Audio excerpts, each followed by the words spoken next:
Welcome to class. I'm Miss Faust. Another wonderful day. Please make sure you have paper handy and a pen or pencil in order to take notes. See? Look at that. Notes back here. Yes, it's note-taking day. We are starting our punctuation. And we're going to start with the comma. Okay? So is everyone ready? One moment, please. I'm back. Now it's quieter. You can actually hear me. Oh, this is good. Okay, we are going to start with the comma today. So are you ready? Let me check. Ready to take those notes? Whoop, looks good. Looking good. Okay, then let's do this.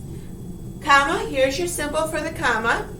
We're going to deal with 3 rules. Now, just let me tell you, there are many, many rules out there. I have chosen 3 of the more important ones. Okay? In other words, the major ones. All right. So let's get started with the rule items in a series. We should be familiar with this one, and I wrote 2+ here. Because what makes up a series? 2 items? 3, 4, 5, 6? Any guesses? More than 2? Exactly. That's why I wrote 2+.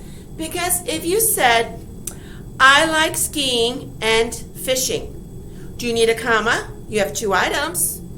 Is that a series? Not really. Because you don't say, I like skiing, comma, and fishing. That would be incorrect. So you need to have more than 2 in order to have a series. Okay, does that make sense? Okay, so here's our example. Now again, I know you're missing that music. It had this nice beat, heavy-duty beat. You could sort of dance to and really listen. But hey, this is exciting stuff too. Make sure you're taking notes. Let me check. Yeah, okay. The tree is very tall, old, and green. Tall, old, green. You have 3 items. We call them adjectives. Don't you worry. We will be dealing with adjectives, if I can talk, adjectives down the road, namely when we do parts of speech. So we're getting there. Okay. My question for you is, where do the commas go? Note, I said commas, not comma.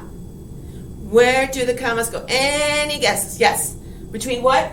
Tall and old? Yes, indeed. Got it. Good job. Where else? Yes? Between old and the word and? All right. Exactly. Let's talk about that one. Because a lot of you are going to say, we don't need one there, Miss Faust. Yes, I know grammar books come out and say, it's optional. You don't have to. You don't need to do that. I'm going to say, make it a have to. Okay? Please put it in. When you see the words and, here's the other one, or. Those 2. And you're going to see those 2 words pop up over there. They're wonderful conjunctions. So when you see or and, please make sure you have that comma there. Now, here's the explanation. What they don't tell you in very fine print, you might see it, but it may not be there at all, okay? So what they don't tell you is, sometimes when you write a very complex, very extended sentence, this is a pretty simple sentence, pretty short too. Okay, the more complex your sentence is, more extended it is, the harder it is for the reader to figure out. Are we talking 1 item or are we talking 2? You look at this, you go, well, old and green are 2 different things. One's age, one's a color. They're not old green. Okay, so yes, here you understand it's 2. So why do we need it? Just put that in so in order to avoid the confusion. You don't want your reader to be confused. So stay away from that problem. Put the comma in. All right, we got that. Good. Let's move on over here. Let's change colors. Let's move on over here. Let's keep on moving over here. So this is the rule items in the series. Here we have one called 2 ICs. No, we're not talking QT and 7-Eleven and all that wonderful stuff. Okay? here we go. Separate two independent clauses. Instead of my saying, please write an independent clause, you will hear me say, I see. Okay? And I don't mean, I see you. Okay. We got that, huh? All right. So, when we talk about independent clauses, we're talking about complete thoughts.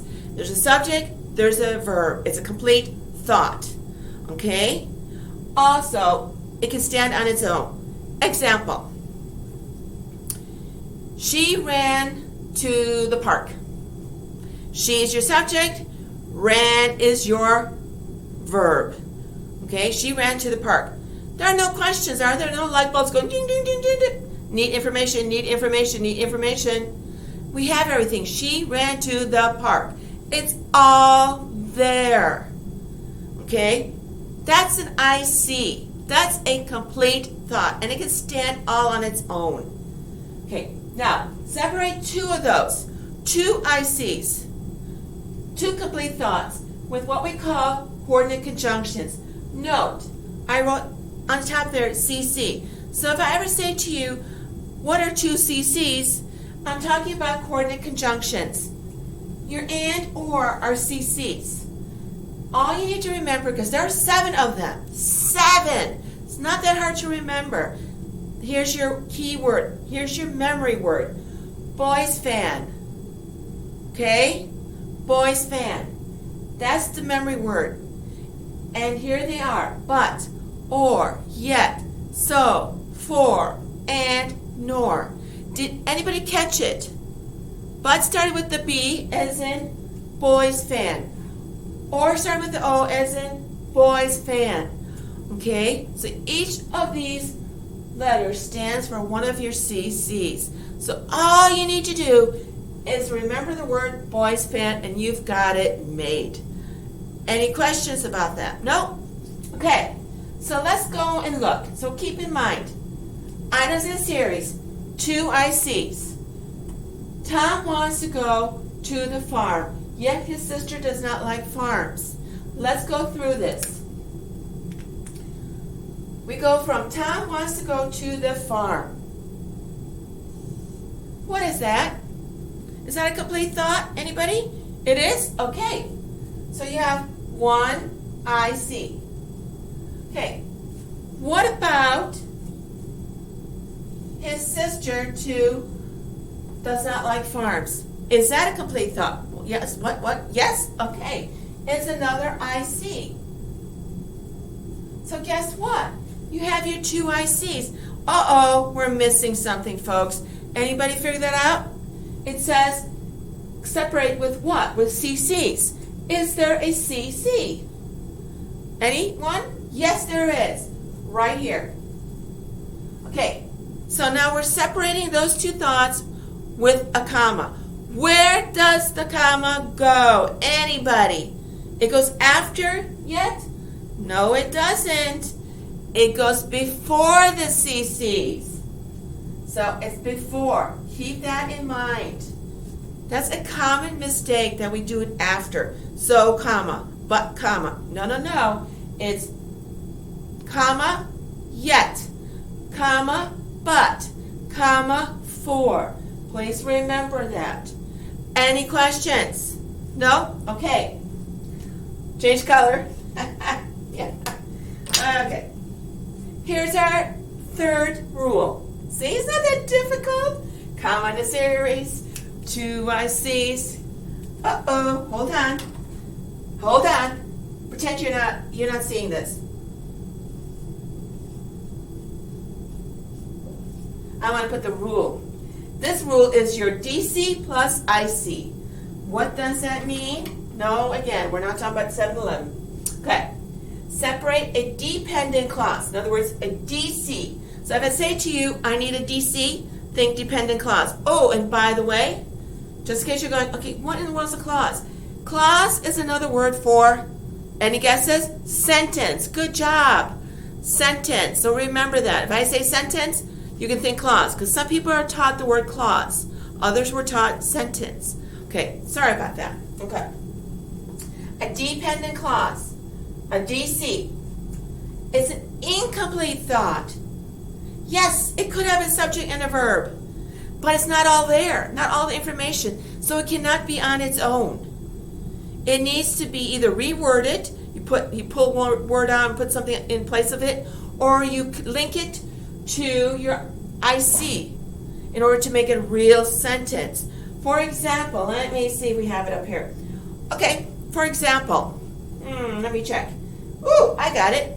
When she goes home. Is that complete? When she goes home? What, anybody? No, it's not. Yes, there's a subject, she. Yes, there's a verb, goes. But you're going, okay, Miss Faust, when she goes home, what about it? What about it? We need information. Exactly. Now, if I said she goes home, is that a complete thought? Yes, that's an IC, but I threw a word in front of that, namely when. And when is one of these special words, and we'll get to that in a moment. Okay, so keep that word in mind. So separate a DC from an IC. Okay, when she goes home, comma, she immediately does her homework. That's an IC right there. She immediately does her homework. Okay, so it's being separated from that. All right, now, here we have CCs. Here we have, sorry, we can't call it SC. Subordinate conjunctions, such as if, since, until, though, when, although, whenever, because, but make sure you don't use because at the beginning of your sentences here at the school, please. Okay, keep that in mind. Those are all subordinate conjunctions, and there are many more out there. But I just want you to see a few, okay? Get a feel. What do they do, the subordinates?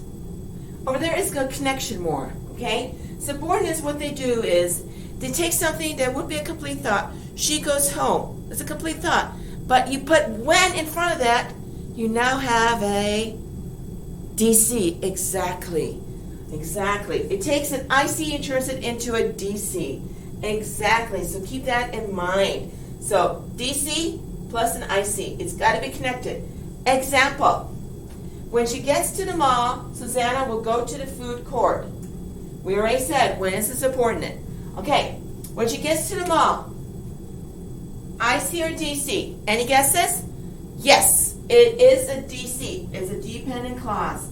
When she gets to the mall, you're going, yes, what about it? What is she going to do? Where is she going to go running to? Susanna will go to the food court. IC or DC? Independent versus dependent. IC, exactly. You got it. This is a complete thought. But one of those days, a complete thought. Susanna will go to the food court. Exactly. So you've got DC plus IC. Where does the comma go? Anybody? Between the two, okay? When she gets to the mall, take a breath. Comma. Very good. Susanna, blah, blah, blah. Very good. Good job. Any questions? If you have any, contact me. Here's your assignment. Please make sure you copy this down. You may want to put a pause to this video. Okay. Number one, it's two parts. Number one, write a sentence using and. Number two, write two sentences, one sentence using although and one sentence using if. You have a total of 3 sentences. Any questions? So, a sentence with and, a sentence with although, a sentence with if equals 3 sentences. And when are they due? Hello. And when are these sentences due? Today. So immediately when you're done with those 3 sentences, send it on to me. And I hope it's today. It's got to be today. I do hope you have a great day. Till next time. Bye.